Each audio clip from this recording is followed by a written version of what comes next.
اعوذ باللہ السمیع العلیم من الشیطان الرجیم بسم اللہ الرحمن الرحیم فمن كان يرجو لقاء ربه فليعمل عملا صالحا ولا يشرك بعبادة ربه احدا۔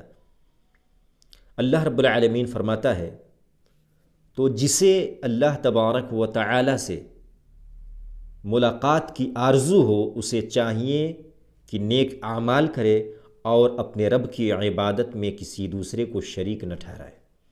اس آیت کریمہ میں دو چیزیں بیان کی گئی ہے۔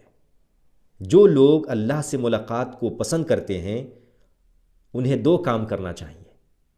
پہلا کام نیک اعمال کرے، نیک اعمال میں نماز، روزہ، زکوٰۃ، حج، ساری چیزیں آ جاتی ہیں۔